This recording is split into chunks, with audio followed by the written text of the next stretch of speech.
Welcome to Frontstretch.com post-race conversations from Dover Motor Speedway Victory Lane here after the Wurth 400. I am Tom Bowles. Next to me, we've got Anthony Damcott and Steven Stumpf. And here a couple minutes ago was Denny Hamlin with his third victory of 2024, a wild season so top 5 finishes so far in 11 races, but he's led matches are wins. And to get this one, he had to go side by side, or should I say, dart out ahead and hold here at the Monster Mile. And Steven, that's where I'm going to start, because there really was no side by side for the lead between the two guys down the stretch. Aero blocking was so important. Do you really feel like Kyle Larson was stuck and there was nothing that he could do? Or did Denny just make all the right moves to make sure that Larson couldn't make it to the rear bumper? I think it's a matter of both. I think it's also important to address the context that Hamlin had a great short-run car. Almost all the restarts at the end, he either took the lead from Larson or he got out to a huge lead. And then Larson had the better long-run car. He was reeling him in before the final caution happened, and obviously reeling him in at the finish. But I think it's a matter of both, because on TV it may look like, oh, all Hamlin has to do is just move up, go where Larson does, and that's that. But I asked him about it, with all the battles he's had with him over the years, and he said that trying to defend against Larson is hard. He said it really took a mental toll on him, just because he said that Larson's that guy that will be almost wrecking, driving the wheels off just to try and get to you, and so. It definitely took a toll, but I do think the aero blocking is somewhat of an issue, as other drivers have pointed out post-race. But that said, Denny had to do pretty much everything right to hold off and, not make a mistake. One of the is here within the last 4 years, and sets up a really good Hamlin-Kyle Larson storyline heading to Kansas. We all know what happened last year. Will we see Hamlin and Larson go at it again? But, Anthony, one of the guys, a number of guys have really solid finishes here, behind the top duo, try to rebuild some momentum for a season that's gone awry. One of those was Kyle Busch, who ended up finishing in the top 5. But he also had a lot to say about this aero blocking after the race. Do you feel like he leaves here with some positive momentum with a 4th place finish, or does he feel like one that got away, or is he still frustrated with how he's driving this next-gen car?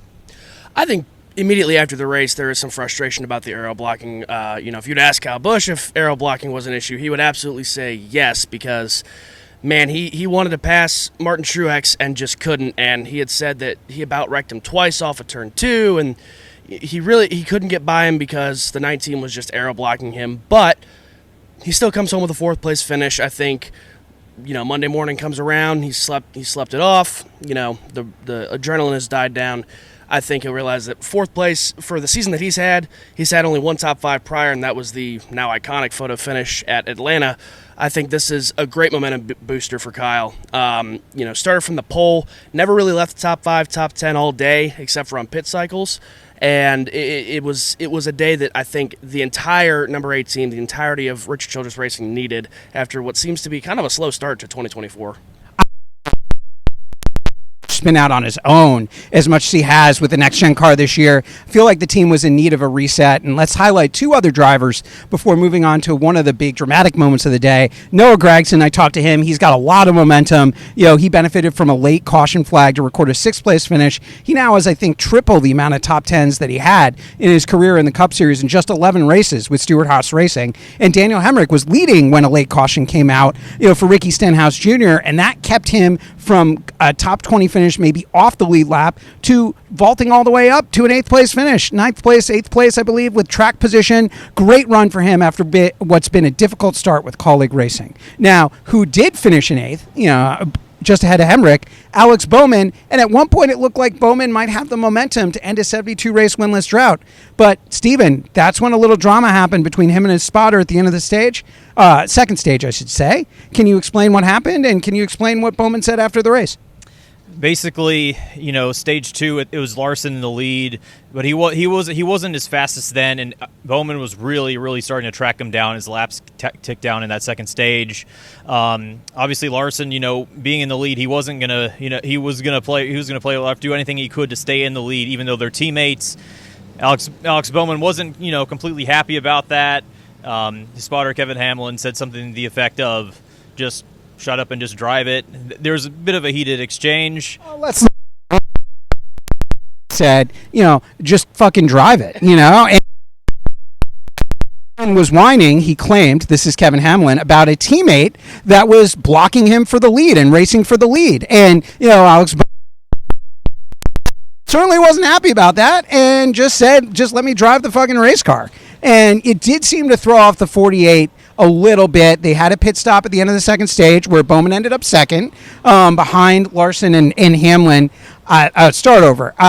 Basically, at the end of the second stage, you had Bowman finish second, but on pit road ended up third behind Larson and Hamlin, got squeezed in a pit road sandwich where he had to end up behind them. And if he had won the second stage, the argument is he would have had the lead and potentially the track position needed to push through and get the clean air in the final stage. Now, Stephen, you talked to Bowman after the race. Do you think this is something that is going to linger between these two guys? Hamlin's been the spotter for over a decade now for Bowman and Hendrick Motorsports. He was with Bowman since 2018 and Casey Kane before that.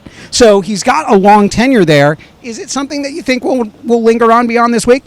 No, I don't think so. I mean, when have we never...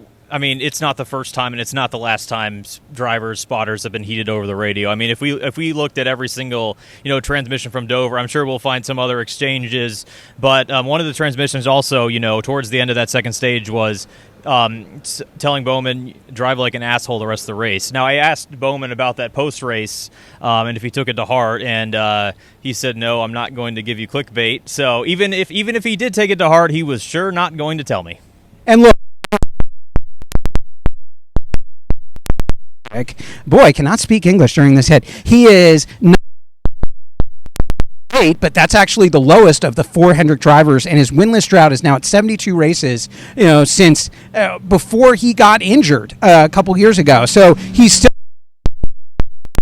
respectability over at HMS and built some momentum the same way that Chase Elliott, Kyle Larson, and William Byron have built some momentum runs of their own throughout the course of the 2024 season. So one other thing we should mention before closing, the big wreck of the day happened when Zane Smith made a little bit of contact with Bubba Wallace coming off turn 2, Anthony. We saw Bubba Wallace get involved, Christopher Bell get involved as an innocent victim.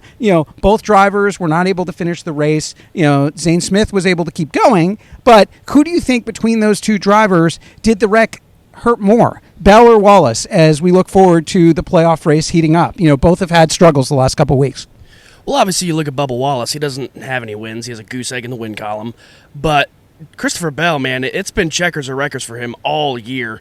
I think both of them are capable of running up front, but Christopher Bell, I mean, these last few weeks have not been good to him. He crashed out early at Talladega last week, and of course this week crashing with William Byron and Bubba.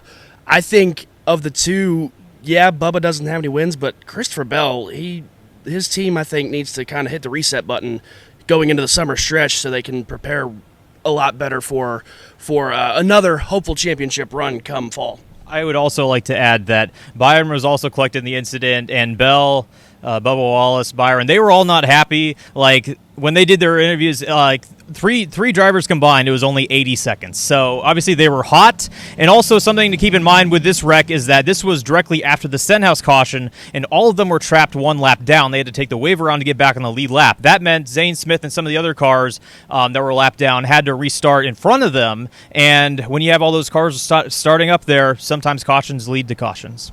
Yeah, it was a rare rough day for William Byron. He had the jack fall on a pit stop that put him way behind after running in the top 5 early. But I'm going to say that Bubba Wallace is under fire. I know Christopher Bell has had a lot of wrecks this year, but doesn't have a win, back-to-back wrecks, and suddenly he's on the outside looking in on the playoff race, I believe for the first time this year. So it's going to be interesting. Kansas is one of the better tracks for the 23 car. We'll see if he can get it together and start rebuilding his season after a couple bad weeks. But, well, just like Wallace is out of here, we are out of Victory Lane at Dover and driving to our next race out in Kansas and out in the Midwest. So for Anthony Damcott and Stephen Stumpf, Stephen, anything you want to say before we go? Yes, Kansas. Let's think back to last year. Who was it? It was obviously Denny Hamlin and Kyle Larson, and that's also been the story, of this year. Hendrick and Gibbs have combined to win 9 of the 11 races. If you include Tyler Reddick winning at Talladega with 23-11, who's very closely tied with Gibbs. That's 10 of the 11, and they've been cleaning house. They've been leading most of the laps, and also Hamlin's win was the 54th of his career. He tied Lee Petty for 12th most all time. One more win puts him with Rusty Wallace with 55, and we go next week to Kansas, where Hamlin's the all-time win leader at the track with 4.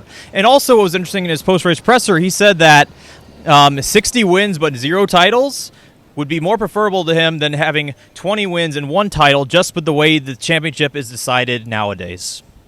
All right. Well, for Steven Stumpf and Anthony Damcott, I'm Tom Bowles.